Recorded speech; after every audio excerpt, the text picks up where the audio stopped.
A'udzubillahi minasyaitonirrajim. Bismillahirrahmanirrahim. Assalamualaikum warahmatullahi wabarakatuh. Alhamdulillahirabbil alamin. Allahumma shalli wa sallim wa barik ala sayyidina Muhammad wa ala alihi wa sahbihi wassalam.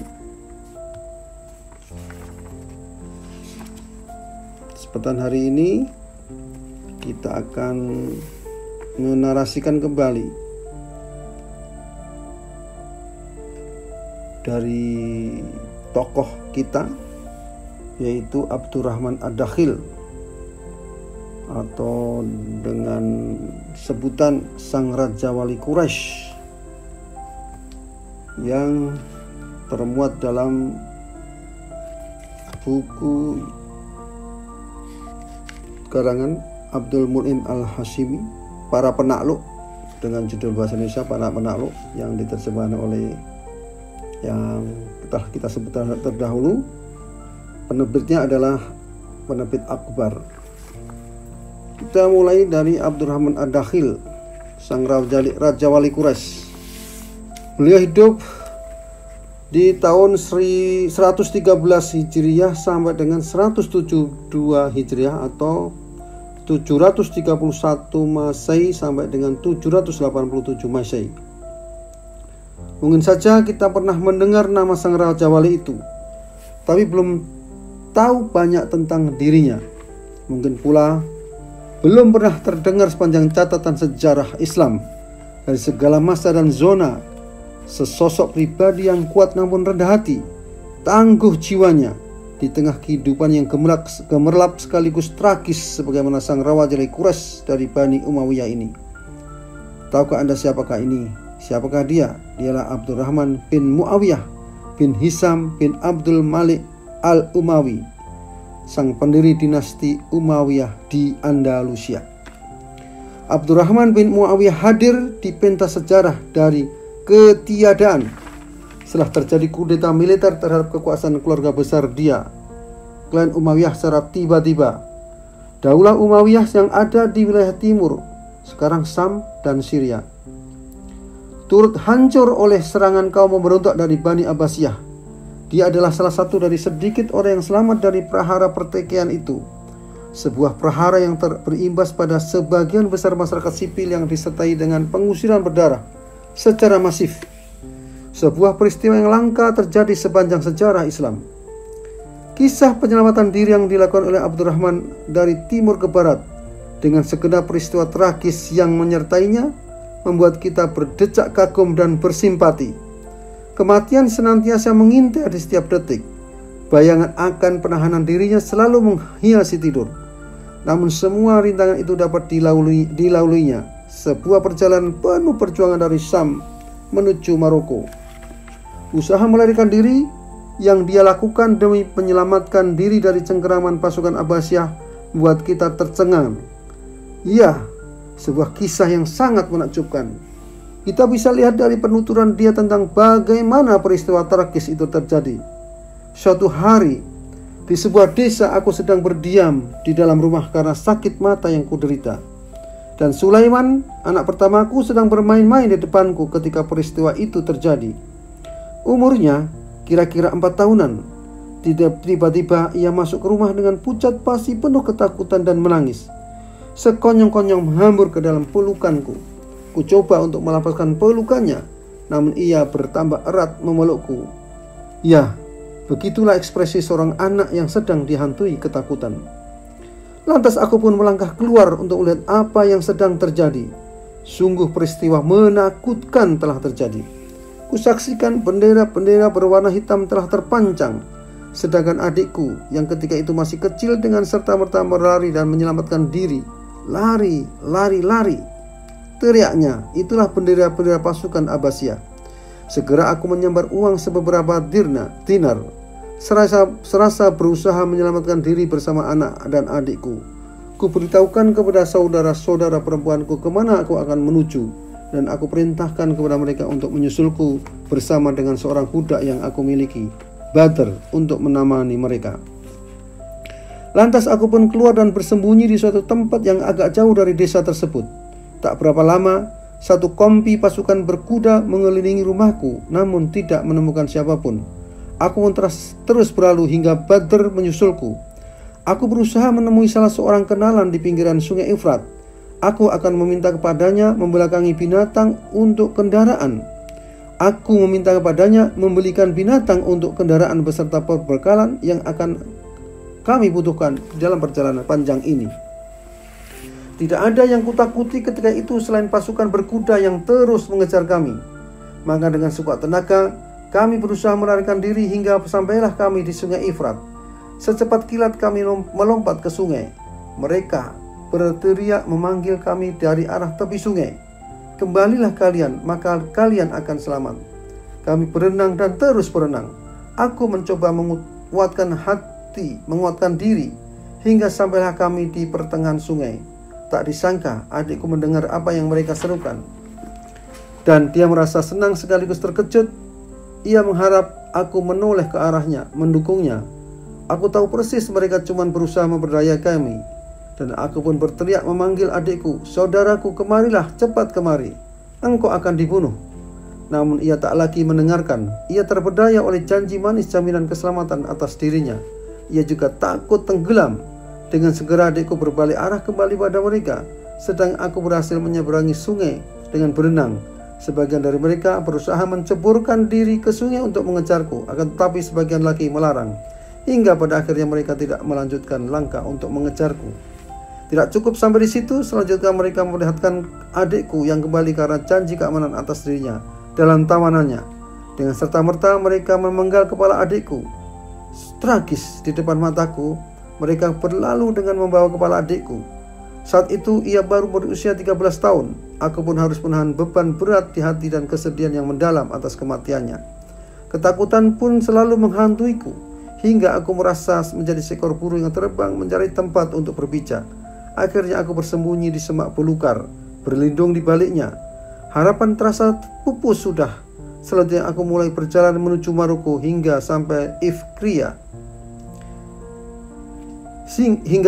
Ifriqiya. Abdurrahman Ad-Dakhil sang raja wali Quraisy bertolak dari Sam, melewati gurun-gurun panas di semenanjung Arabia sampai Afrika Utara, sampai berhasil mencapai wilayah ujung Maroko.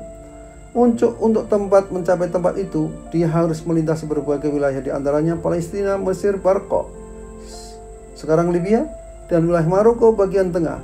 Pada saat yang sama, para penguasa yang menjadi lawan politiknya gencar melakukan pengawasan terhadap orang-orang dari klan Umayyah di berbagai wilayah. Melalui mata-mata intel yang mereka sebar di berbagai tempat, mereka mencari pelarian dari Damaskus, terutama Abdurrahman. Akibatnya tak ada kesempatan bagi seorang pun untuk lepas dari pantauan. Satu catatan penting yang tidak dapat kita lakukan, dia baru bisa menghirup ketenangan dan menemukan sedikit rasa aman setelah sampai di kawasan barat laut Afrika, tepatnya di wilayah Barqa, Libya, dalam perlindungan saudara-saudaranya dari Bani Nadir, sebuah klan bangsa Berber yang saat itu menempati wilayah Tobruk. Abdurrahman memang masih memiliki garis keturunan bangsa Berber dari jalur ibu. Sebutan Raha menunjukkan bahwa ibu dia berasal dari Berber. Abdurrahman diam di sana selama beberapa tahun sampai aktif memantau keadaan untuk mendapatkan peluang emas. Ia mengincar Andalusia, wilayah di semenanjung Iberia, Spanyol dan Portugal, yang berhasil direbut orang-orang Muslim Arab dari tangan bangsa Kristen Eropa di masa kekhalifahan dinasti Umayyah. Di tengah rencananya itu, tibalah Badr dan Salim, dua budaknya yang diutus oleh saudara perempuannya Ummul Asaq untuk memberikan tambahan perbekalan dan beberapa permata. Muncul dalam benak sosok yang cerdas dan pemberani ini sebuah keinginan besar untuk menguasai wilayah Afrika. Akan tetapi ia tidak mendapatkan kesempatan untuk merealisasikannya rencana itu. Hal ini sebabkan wilayah Afrika sedang menjadi titik incaran kalangan Khawarij dan penguasa Abbasiyah yang sedang berkuasa. Sementara gubernur Umayyah di Afrika, Abdurrahman ibnu Habib, membalot setelah khilafah yang berpusat di Damaskus itu ditumbangkan oleh klan Abbasiyah. Melihat begitu banyak pelarian Bani Umayyah di Afrika yang datang untuk mencari swaga, Ibnu Habib pun khawatir. Ia lalu mengambil kebijakan politik keras dengan mengusir para pelarian itu. Bahkan banyak yang dibunuh dan ditahan, harta mereka disita. Ibnu Habib mendengar informasi dari intelijen tentang keberadaan Abdurrahman Ad-Dakhil di wilayahnya. Ia pun segera bergerak untuk menangkapnya. Namun ternyata Abdurrahman berhasil meloloskan diri. Akhirnya Abdurrahman bersama Badr dan beberapa sahabatnya sampai di wilayah ujung Maroko, dekat Ceuta, tahun 755 Masehi. Ia tinggal di sana dengan sembunyi-sembunyi, berpindah-pindah dari satu tempat ke tempat lain, di bawah perlindungan kepala kabilah-kabilah Berber. Semuanya itu dilakukan dengan cara menyamar sampai akhirnya ia bisa meraih kedudukan di kabilah itu. Suatu hari ia berkunjung ke Zinatah. Ia berjalan sampai ke pelosok-pelosok untuk memantau segala hal terjadi di Andalusia, mencari berita dan senantiasa menganalisis kesempatan untuk menyeberang. Wilayah Andalusia memang cukup terkenal luas serta kaya akan sumber alam yang melimpah. Andalusia bak sebuah mutiara berkilau yang memesona setiap mata yang memandang, terutama mata para lelaki yang haus harta kekayaan ataupun mereka yang memiliki kekuasaan. Dan yang penting lagi, Andalusia berhasil jatuh di tangan kaum muslimin Arab oleh kakek Abdurrahman Ad-Dakhil dari dinasti Umayyah. Wilayah ini pada awalnya merupakan wilayah yang tenang, tapi kemudian datanglah saat-saat mencekam akibat peperangan dan konflik antar suku Yamaniyah dan Mudoriyah. Tampuk kepemimpinan saat itu atas persetujuan bersama dipegang oleh Amir Yusuf Al-Fahri, pemimpin suku Mudoriyah. Hal itu berlangsung pada bulan Rabiul Awal tahun 129 Hijriah. Pada dasarnya kepemimpinan Yusuf Al-Fahri di Andalusia ini hanya bersifat sementara untuk mengatasi kekosongan kekuasaan sampai ada ketetapan dari pemerintahan pusat Khalifah Bani Umayyah. Akan tetapi 3 tahun setelah itu Khilafah Umayyah sebagai pemerintah pusat mengalami keruntuhan, sehingga kepemimpinan tetap dipegang oleh Yusuf yang merangkap sebagai pemimpin suku Mudoriyah. Dengan penuh semangat dan usaha keras ia terus berusaha memperbaiki kondisi negara termasuk penegakan hukum. Ia juga menghadapi pemberontakan kalangan separatis, tapi berhasil diatasi.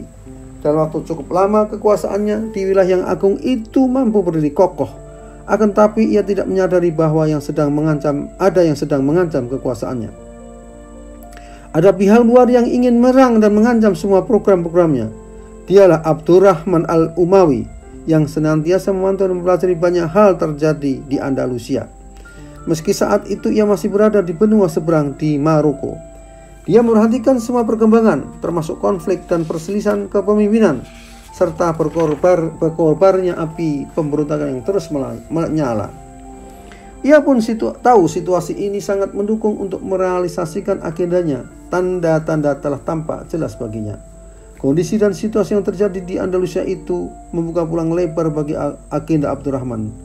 Dari aspek legal, Andalusia termasuk dalam wilayah kekuasaan Khilafah Umayyah, sedangkan kepemimpinan Yusuf Al-Fahri tidak punya dasar hukum. Abdurrahman Ad-Dakhil, sang raja wali Quraisy, mempunyai hak sebagai pewaris keturunan Khilafah Umayyah. Di samping itu, masyarakat Andalusia juga tengah menanti-nantikan kepemimpinan yang sah, pemimpin yang akan menyatukan mereka dan menghentikan konflik internal yang selama ini berlangsung. Berangkat dari sinilah kemudian Abdurrahman menyusun sebuah rencana besar hingga tepatnya pada tahun 136 Hijriah. Ia mengambil langkah penting yang dapat membuka jalan menuju Andalusia untuk menaklukkan dan membebaskannya kembali.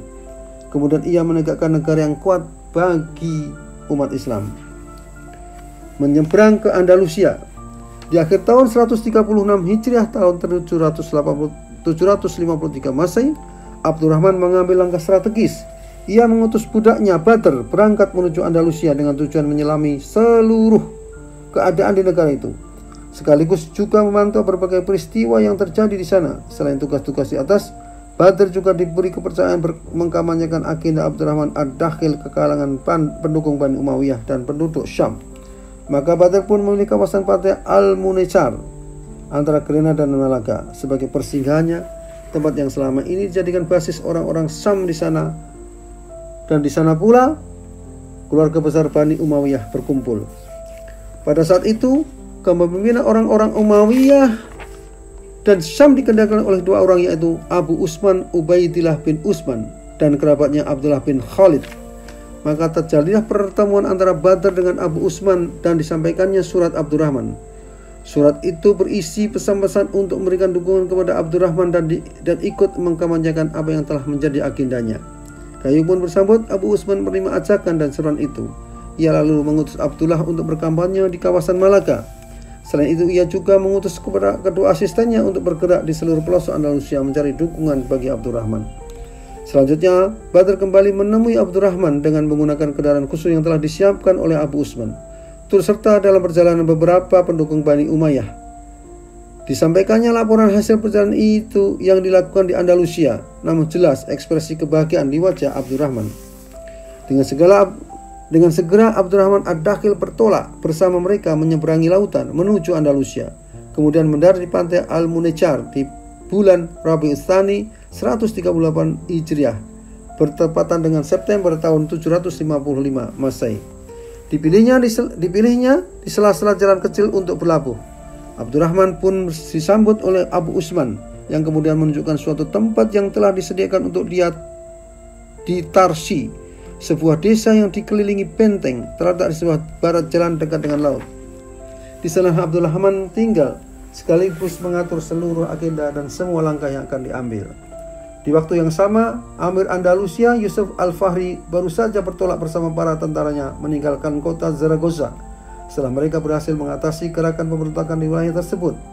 Baru saja ia sampai di kota Toledo, tiba-tiba datang seorang utusan dari Cordoba.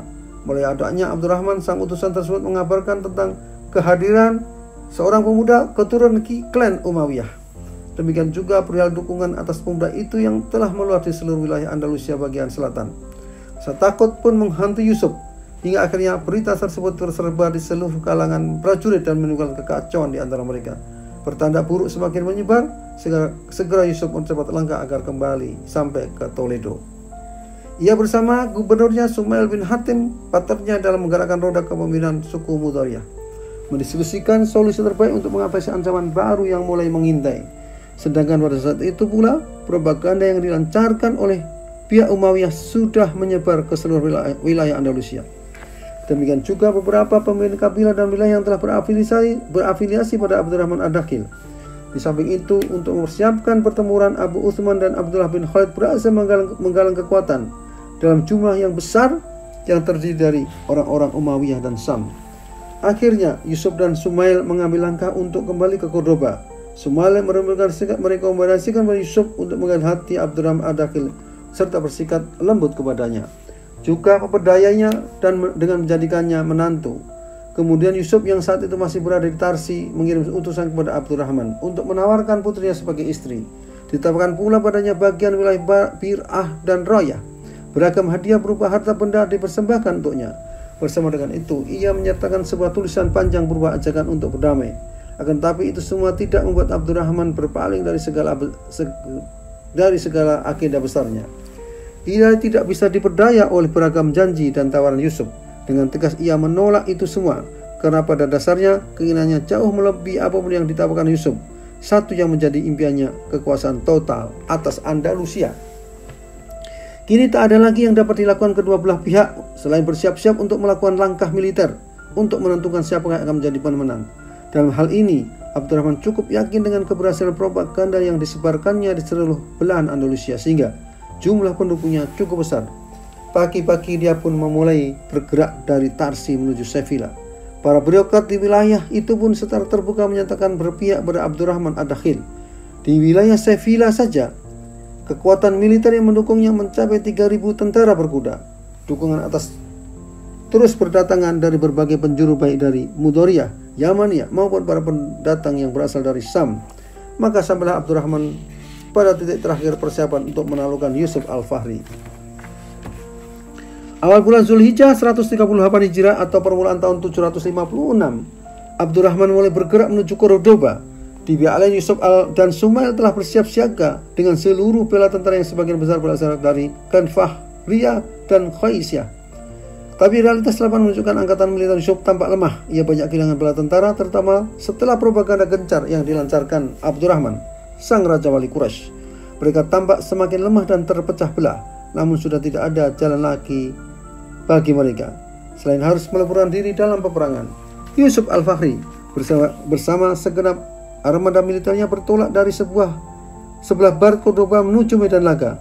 Mereka menempati posisi tepi utara sungai Guadalquivir Al-Wadi Al-Kabir, sedangkan Abdurrahman berkonsentrasi di tepi sebelah selatan sungai besar itu. Selama 3 hari, kedua kekuatan militer tersebut berhadapan-hadapan tanpa saling menyerang. Dipisahkan oleh sungai.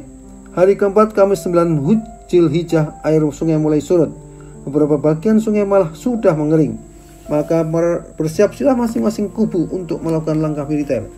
Yusuf dan Sumail berkali-kali berusaha mengajukan perdamaian, tapi semua itu tidak membuat Abdurrahman surut dari tekadnya berperang. Esoknya, Jumat dia muncul untuk berperang, bertepatan dengan hari raya Idul Adha, hari yang menyimpan kenangan mendalam bagi Abdurrahman. Di hari Idul Adha itu pula, kakek dia, Abdul Malik bin Marwan bin Hakam, memperoleh kemenangan atas rival politiknya, Abdullah bin Zubair. Itu terjadi pada tahun 664 Hijriah, juga pada hari Jumat. Pada esok hari lagi, Abdurrahman mengerahkan seluruh angkatan militer untuk menyeberangi sungai. Maka akhirnya kedua kekuatan itu bertemu juga. Pertempuran sengit tidak dapat dihindarkan. Namun ternyata ini hanya berjalan singkat. Menjelang waktu duha, pasukan perang Yusuf kocar-kacir dan akhirnya kalah. Yusuf melarikan diri ke utara, tapi akhirnya terbunuh di dekat kota Toledo. Sedangkan mitranya Sumail melarikan diri ke Jaisan. Maka tibalah masa bagi Abdurrahman untuk masuk ke Cordoba tanpa ada perlawanan sedikit pun. Di Masjid Agung Cordoba, Abdurrahman melaksanakan sholat Jumat. Setelah itu dia menuju istana dan untuk melanjutkan dilantik menjadi pemimpin Andalusia yang baru. Peristiwa historis ini terjadi pada 10 Zulhijjah 138 Hijriah atau 18 Mei 756 Masehi. Peperangan berakhir. Peperangan tersebut tercatat sebagai yang terbesar sepanjang hidup sang Raja Wali, sekaligus menjadi peperangan termudah baginya. Bagi Abdurrahman, peperangan itulah kunci pembuka kesuksesan. Tujuan dan misinya bukan hanya mampu menaklukkan Andalusia, menguasai ibu kota dan menjatuhkan rezim sebelumnya, tapi juga membangun pemerintahan yang kuat. Dia sadar bahwa struktur pemerintahan yang dipegangnya belum cukup kuat, mengikat panjang jarak waktu antara dia dengan pemerintah yang sah sebelumnya. Faktor lainnya adalah selama ini Andalusia selalu dilanda konflik internal yang berkepanjangan, terutama di saat-saat akhir pemerintahan Umayyah. Berbagai elemen pemerintahan tidak lagi solid, maka prioritas pertama dia adalah mencurahkan segenap tenaga untuk memperkuat sendi-sendi pemerintahan secara berkesinambungan. Peperangan ini sekaligus menjadi penentu masa depan Andalusia, serta tonggak baru bagi peta sejarahnya. Sang pahlawan yang telah membebaskan Andalusia, yaitu Abdurrahman, dengan segera menghidupkan kembali negara Andalusia menjadi negara yang bersatu dan kokoh, seperti masa-masa sebelum terjadinya konflik dan perpecahan internal. Maka begitu masih tersisa ancaman lain yang sangat berbahaya yang mengancam kelangsungan negara Islam di Andalusia, yakni keberadaan negara Kristen Spanyol yang mulai merapatkan barisan.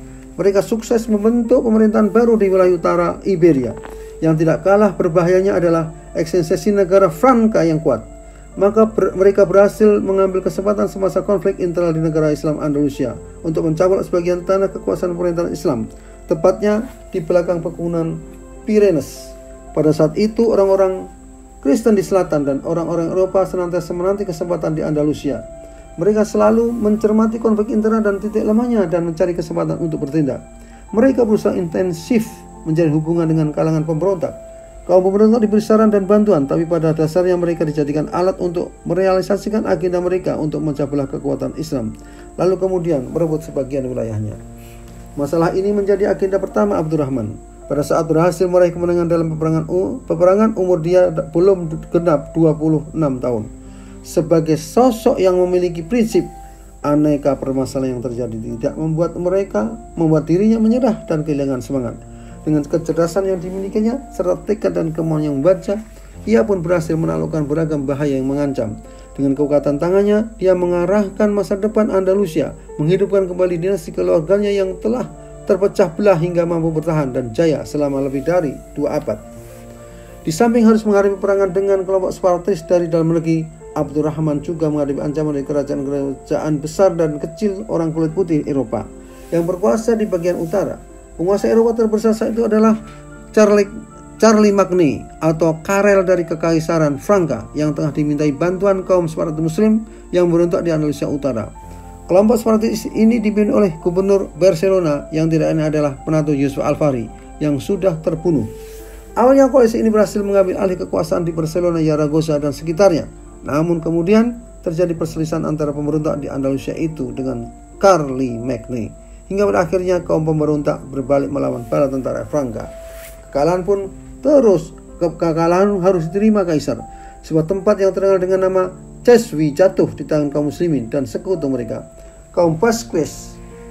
Bahaya serangan ras kulit putih di timur laut wilayah Spanyol itu akhirnya teratasi. Di tengah segala rintangan menderanya, Abdurrahman tak pernah surut semangat dalam menumpas musuh-musuhnya. Ia hadapi pemberontak, pengkhianatan dan kriminalitas dengan keras. Ia tidak mengandalkan aspek legitimasi semata, tetapi juga berbagai cara yang tepat sesuai dengan tujuannya. Maka tak mengherankan bila kita mendapati dirinya sebagai sosok yang selalu penuh tekad, keberanian, kesiapan menerima resiko di setiap medan perjuangan, penuh dengan siasat tanpa harus berkhianat. Di samping itu, dia juga sangat menikmati hari-harinya yang penuh dengan tinta keemasan. Al-Hiyan, seorang pakar sejarah Andalusia, mengatakan Abdurrahman merupakan sosok lelaki yang murah hati, luas ilmu pengetahuannya, dalam pemahamannya serta bersemangat tinggi. Ia cepat tanggap terhadap setiap permohonan yang diajukan kepadanya, serta konsisten dalam bertindak. Dalam kamusnya tak ada kata-kata santai, tidak pula suka berdiam diri. Dia juga tidak mau mengukur permasalahan di atas dasar orang lain.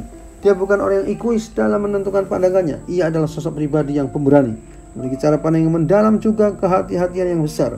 Tutur katanya indah, terhormat lagi puitis. Demikian juga dengan kepribadiannya. Dia tipe seorang lelaki yang baik, toleran, dermawan dan baik untuk bicaranya. Demikian kepribadian istimewa Abdurrahman Ad-Dakhil yang digambarkan oleh Ibnu Hiyan. Gambaran itu dengan jelas menunjukkan keagungan nilai-nilai kepahlawanan sang Raja Wali Quraisy ini, menjelaskan kepada kita perihal kehidupan Abdurrahman baik secara umum maupun khusus sesuai dengan perannya masing-masing. Kehidupan pribadi Abdurrahman yang sangat mengagumkan itu dengan segala peristiwa yang diraihnya mampu membuat lawan-lawannya menaruh hormat. Salah satu khalifah besar Bani Abbasiyah, Abu Ja'far Al-Mansur, suatu hari pernah berseru pada sebagian sahabatnya, "Tahukah kalian siapa sebenarnya yang pantas disebut sebagai Raja Wali Quraisy dari sekian raja-raja yang ada?" Mereka menjawab, "Amirul Mukminin, yang mampu menundukkan raja, juga membuat bumi yang terguncang tenang kembali." "Kalian tidak menjawab pertanyaan itu," kata Al-Mansur. Mereka telah menjawab. Mereka lalu menjawab, "Muawiyah." "Bukan dia," bantah Al-Mansur lagi. "Kalau begitu Abdul Malik bin Marwan," jawab mereka. "Bukan," sahut Khalifah Al-Mansur. "Lantas siapa wahai Al-Mukminin?" tanya mereka. Khalifah menjawab, sang Raja Wali Quraisy itu tiada lain adalah Abdurrahman bin Muawiyah. Dengan segala kecerdikannya ia mampu melepaskan diri dari taring-taring yang mengancam, juga kilauan mata pedang. Ia berhasil melintasi pada pasir yang tandus dan menyeberangi samudra. Ia bahkan memasuki negara asing sendiri seorang diri, membangun sebuah perkotaan, membentuk angkatan bersenjata, dan menciptakan suatu pemerintahan, pusat pemerintahan. Dengan sistem pemerintahan yang baik dan kesadaran akan harga dirinya, ia mampu membangun kembali sebuah dinasti agung setelah sekian lama mengalami reruntuhan.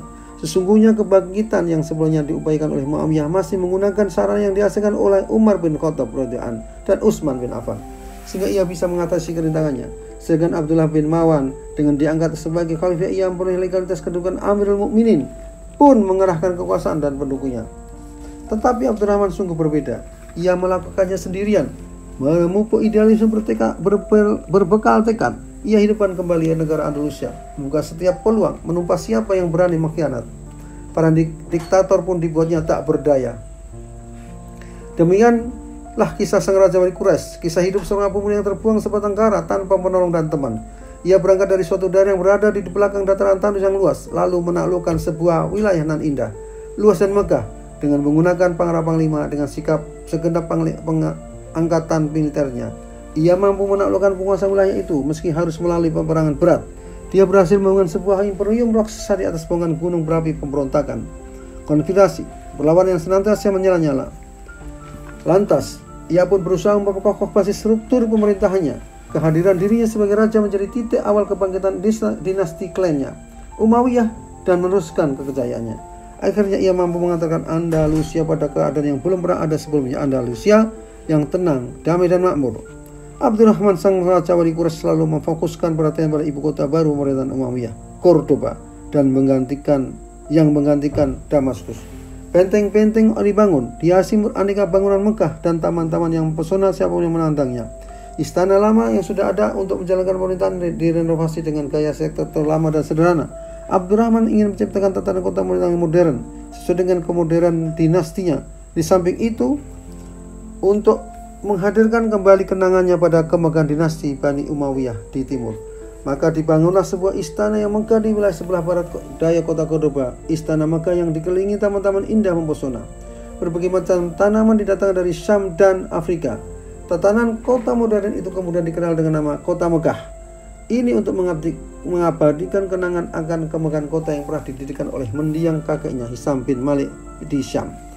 Dia menjadikannya sebagai tempat tinggal sekaligus untuk rekreasi dan pusat pemerintahan. Taman-taman ini yang menjadi taman utama di Andalusia. Dari sanalah tersebar ke seluruh penjuru Andalusia aneka ragam tanaman khas dari Syam dan Afrika.